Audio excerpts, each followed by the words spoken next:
No programa Hora Extra desta semana, você confere os seguintes destaques. Corrida de rua tradicional em Goiânia, promovida pela 18ª Região Trabalhista, anima manhã de domingo e empolga participantes. TRT de Goiás recebe o selo diamante do Conselho Nacional de Justiça. E no bloco de entrevistas, o juiz Kleber Salles fala sobre as mudanças no dia a dia das relações laborais após a entrada em vigor da reforma trabalhista. Aguardamos você.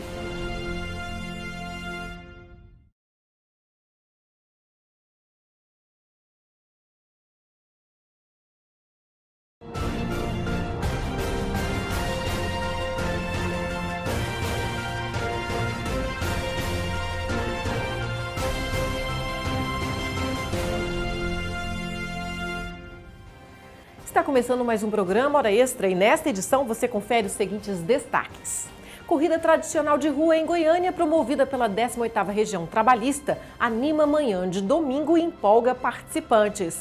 TRT de Goiás recebe o selo diamante do CNJ, único regional trabalhista a conquistar a mais alta premiação do Poder Judiciário. E no bloco de entrevistas, o juiz do trabalho Kleber Salles fala sobre as mudanças no dia a dia das relações laborais após a entrada em vigor da reforma trabalhista. O Hora Extra está começando agora. Corrida de rua tradicional em Goiânia, promovida pela 18ª Região Trabalhista, anima manhã de domingo e empolga participantes. Primeiro foi a vez dos baixinhos. Muitos brinquedos, pintura, aula de zumba. A 4ª edição da corridinha do TRT foi só festa para garotada e com direito à presença dos super-heróis. Este jornalista fez questão de sair de Brasília para trazer o filho Heitor, de 7 anos. Eu acho que é sensibilizar a respeito da importância da saúde, da atividade física, né? Ter uma vida melhor. E seguindo aí os passos do pai também, eu comecei a correr no início desse ano, né? Perdi 20 quilos, né? Já participei de 3 corridas também, 10 quilômetros, 5 e 10 quilômetros. Amanhã estarei participando aqui também da corrida do TRT. E é uma oportunidade de cuidar da saúde e também tomar gosto pela atividade física, né? Ser uma prática constante na vida dele no futuro, né? Ter a saúde preservada. E a integração também com as outras crianças, né? É essencial. Quando os pais ensinam, os pequenos atletas aprendem cedo a importância do esporte. Esta mocinha, a Liz, é um exemplo. Eu treino todos os dias, segunda, terça, quarta, quinta e sexta. Você corre muito então? Corro, eu faço esporte, aí eu pratico a corrida e os esportes. A corrida infantil aconteceu em frente ao Fórum Trabalhista e contou com a participação de 300 crianças e adolescentes entre 2 e 16 anos. Olha só que fofura, os menores correram em velocípedes ou bicicletas, acompanhados pelos pais. As provas foram divididas por faixa etária e tiveram a presença especial de 40 alunos da Escola Municipal Túlio Costa Ferreira, como a Nicole, que adorou o convite. Vou correr muito, vou exercitar. Vou me dedicar, né, para me correr e ganhar. O tema do evento, mais uma vez, foi o combate ao trabalho infantil. Porque infância é tempo de brincar, correr e ser feliz. Depois dos pequenos, agora é a vez dos adultos. A corrida de rua do Tribunal Regional do Trabalho é tradição em Goiânia e este ano recebeu o nome 10 milhas TRT Goiás, porque os percursos são maiores, tem de 3, 6 e 10 milhas, o que equivale aproximadamente a 5, 10 e 16 quilômetros. Não vai ser fácil não. Será que os atletas estão preparados? Olha, eu faço treino de 3 vezes por semana no Parque Vaca Brava, que é um treino funcional junto com corridas. E tá confiante? Muito confiante. Bom, eu acho que sim, né? Estou mais ou menos preparado sim para a prova. Vai correr qual percurso? Vou correr 10 milhas. 16 quilômetros, tem costume de correr ou não? Vai ser um desafio, primeira vez? Tem sim, já corri 21, em Brasília. Tem já algumas provas já de 21 já. Para correr tem que ter fôlego e condicionamento físico. A Darnélia é veterana no assunto, já correu até na Europa e veio com essa turma para fazer bonito. Preparei muito, essa prova para mim é uma das melhores corridas de Goiânia e a gente espera com muita expectativa e chegou o dia, né? Essa corrida TRT é super legal, é muito organizada e eu corro todo ano. Então é hora da largada, agora é para valer!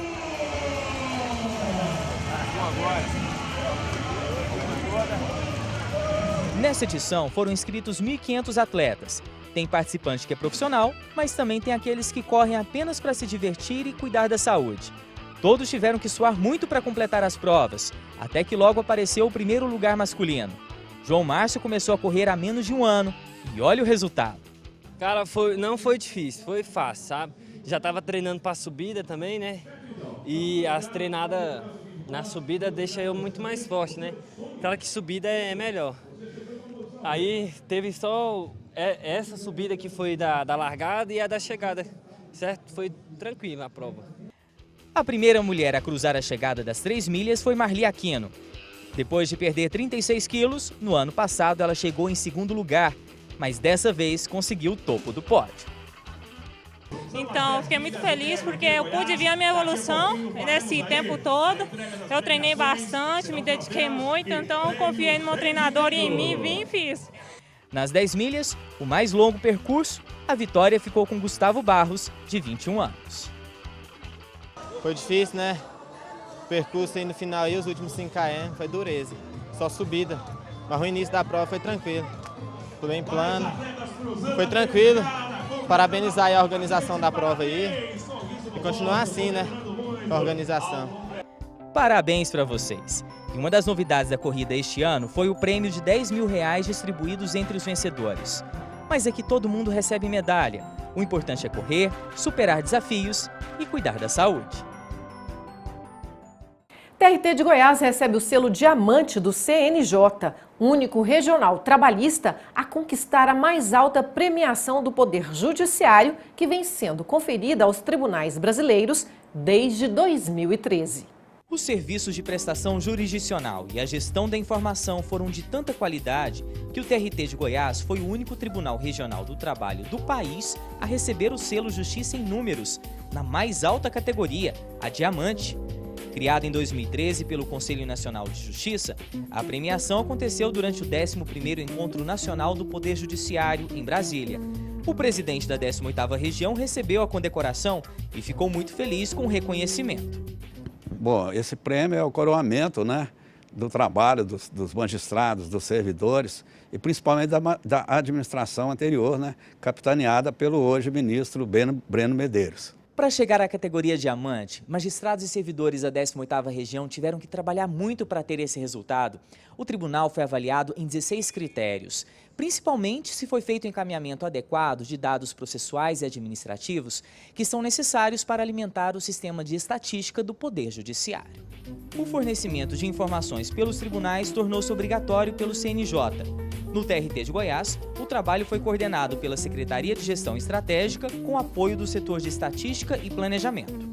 O nosso tribunal se empenhou em encaminhar para o CNJ sempre os dados com fidedignidade e sempre dentro do prazo, o que nos levou a ter uma premiação, uma soma de pontos de 300 pontos, que são duas categorias de responsabilidade da SGE e da Secretaria de TI. Ao todo, 89 tribunais brasileiros foram premiados nas categorias Diamante, Ouro, Prata e Bronze. Em anos anteriores, o TRT 18 conquistou 2 vezes o selo na categoria Ouro. No próximo bloco, o juiz do trabalho Kleber Salles fala sobre as mudanças no dia a dia das relações laborais após a entrada em vigor da reforma trabalhista. Voltamos em instantes.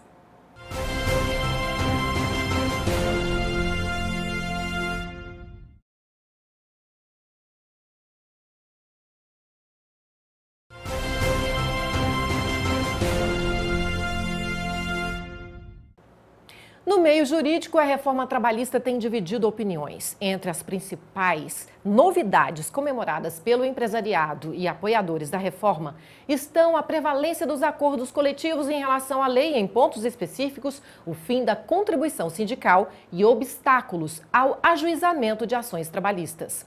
O Hora Extra tem procurado ouvir diversas opiniões sobre o que muda no dia a dia das relações laborais. Para falar sobre o impacto da reforma trabalhista, o nosso convidado de hoje é o juiz Kleber Salles, que é presidente da Associação dos Magistrados do Trabalho da 18ª Região.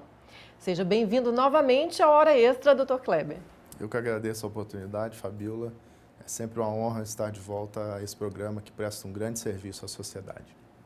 Doutor Kleber, a reforma traz o fortalecimento, na sua opinião, das negociações coletivas, considerando as amplas possibilidades de acordos individuais, inclusive acordo tácito para compensação da jornada, por exemplo? Bom, um dos lemas da reforma trabalhista, divulgados durante a sua tramitação, especialmente na Câmara dos Deputados, foi a chamada prevalência do negociado sobre o legislado. E, nesse contexto, a gente tem a possibilidade restrita apenas para aqueles empregados que recebam acima de 2 vezes o teto do regime geral da Previdência e que tenham curso superior, de eles próprios negociarem com os empregadores diretamente as mesmas pautas que estão nos artigos 611A e 611B da CLT reformada, ou seja, tudo aquilo que pode ser objeto de negociação coletiva, esses empregados qualificados hoje como hipersuficientes também poderiam fazê-lo. A grande questão será como os empregadores e os próprios trabalhadores lidarão com essas novidades, porque sempre foi um tabu essa possibilidade negocial direta entre empregado e empregador.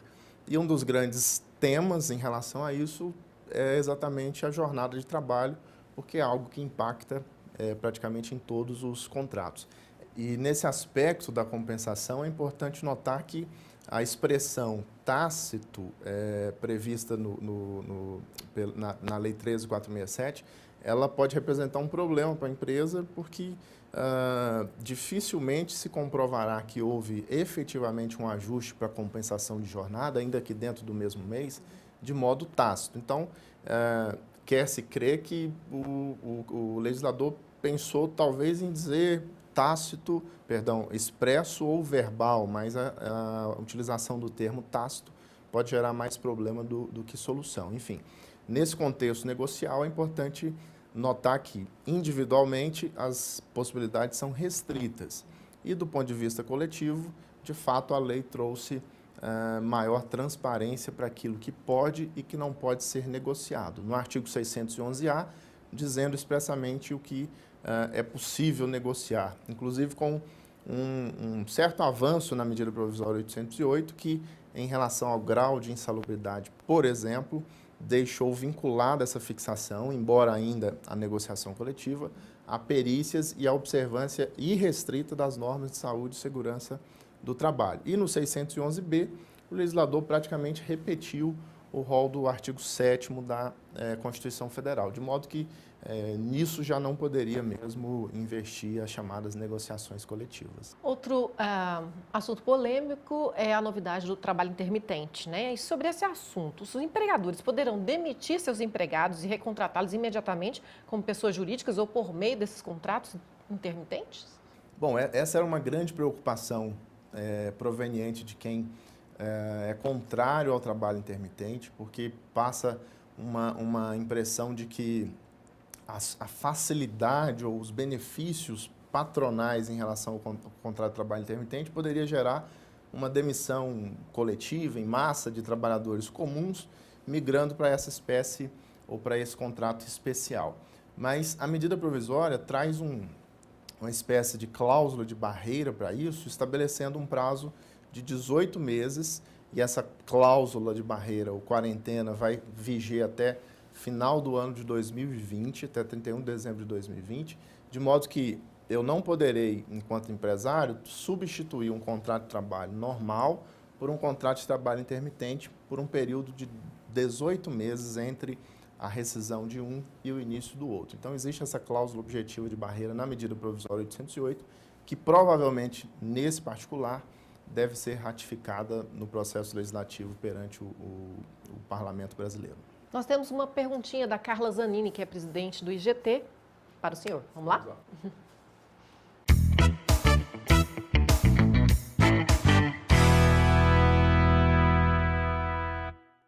Dr. Kleber, tudo bem? Eu queria fazer um questionamento.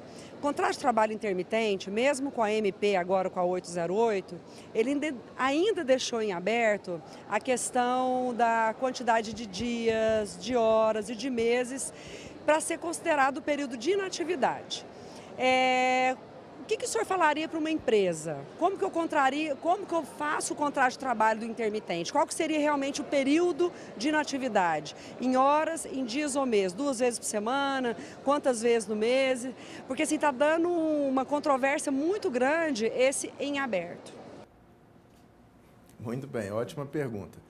E essa espécie de contrato talvez seja a que mais gere controvérsias mesmo no âmbito dessa transição entre o direito de trabalho, vamos chamar assim, de até então e o que foi trazido pela reforma trabalhista. Veja, a intermitência, ela é exatamente essa circunstância de o trabalhador prestar os seus serviços num momento e dali a algum tempo voltar a fazê-lo. A lei, de fato, não estabelece qual interstício máximo ou mínimo entre um trabalho e outro do ponto de vista de configuração dessa espécie contratual. O que ela estabelece é que, se esse trabalhador deixar de ser convocado pelo período de 1 ano a contar da própria contratação ou do último chamado, ele vai ser considerado rescindido de pleno direito. Mas a preocupação que me parece ter sido expressada na pergunta da doutora Carla Zanini é exatamente o que desfiguraria esse contrato de trabalho intermitente. E, para isso, efetivamente, a lei não dá resposta. O meu conselho seria para os empresários utilizarem ou se valerem dessas pactuações exclusivamente em situações que não demandem ou que não invadam a autonomia do próprio... A expressão autonomia parece incoerente com o contrato de emprego, mas ela é típica do contrato de trabalho intermitente. Então, se o empregador não interfere no direito de um empregado aceitar ou não ao convite para vir trabalhar, já é um grande passo em direção a considerar-se rígido, harmônico, legal esse contrato. Agora, nós teremos, como a lei não restringiu a atividade, possibilidades de contratação em regime de intermitência em praticamente todos os setores.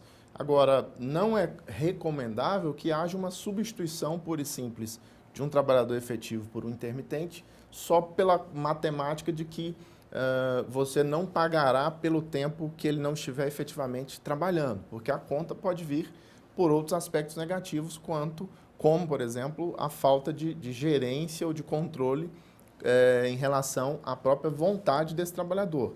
Eu posso demandar uma mão de obra num final de semana, por exemplo, e convocar 10 contratados na modalidade intermitente e nenhum deles aceitar o meu convite no prazo que a lei estabelece de 24 horas. Veja, eu terei 10 empregados e não terei mão de obra. Então, o risco que se fala quanto ao contrato de trabalho intermitente, de um empregado trabalhar ou estar empregado, e não receber salário, também existe por parte dos empregadores. E por isso mesmo não vejo como um grande risco uma substituição, além da cláusula de barreira de 18 meses estabelecida na medida provisória 808, a própria gerência negocial, empresária desse tipo de contratação. Ok.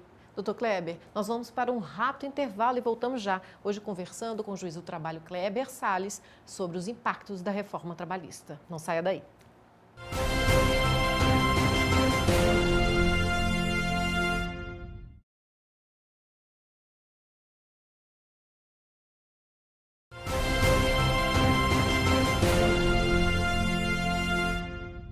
Hora Extra está de volta. Hoje conversamos com o juiz do trabalho, Kleber Salles, sobre os impactos da reforma trabalhista nas relações laborais. Doutor Kleber, como fica a representação da empresa na audiência pós-reforma? Bom, a audiência é um dos atos processuais que recebe, de fato, algumas modificações por parte da Lei 13.467. E, nesse particular, é bom registrar, não houve nenhuma alteração partindo da medida provisória 808. E uma dessas mudanças que a reforma trabalhista implicou em relação às audiências é o fato de que o empregador poderá nomear prepostos ou prepostos que não necessariamente sejam seus empregados. Nesse aspecto, superando a jurisprudência do Tribunal Superior do Trabalho, que exigia, por regra, que o preposto fosse empregado, exceto quanto a micro, pequenas empresas e também empregadores domésticos. Nesse aspecto, muito se diz que agora nós teremos a possibilidade do preposto profissional. Eu, sinceramente, não comungo desse entendimento. A meu ver, os prepostos prepostos profissionais com que me deparei ao longo de mais de 15 anos de carreira são exatamente aqueles que são empregados das empresas, que têm por função exclusivamente representá-las em audiências. Então, não vejo risco de nenhum prejuízo, exceto para as próprias empresas, que se nomearem mal, vão ser ou estarão sujeitas à chamada confissão em razão do desconhecimento do fato ou de alguma declaração impertinente que o preposto faça, comparado com os termos da defesa.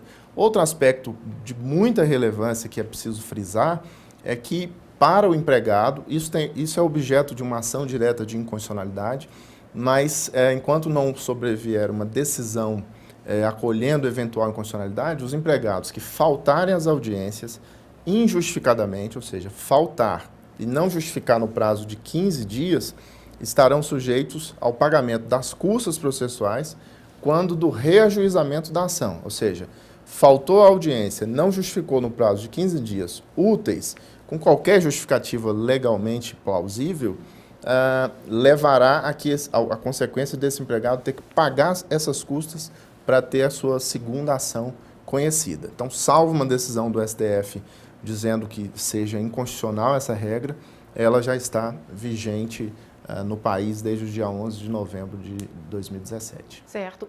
Outra questão processual foi levantada por mais uma advogada, a doutora Carla Carneiro. Vamos lá. Vamos lá.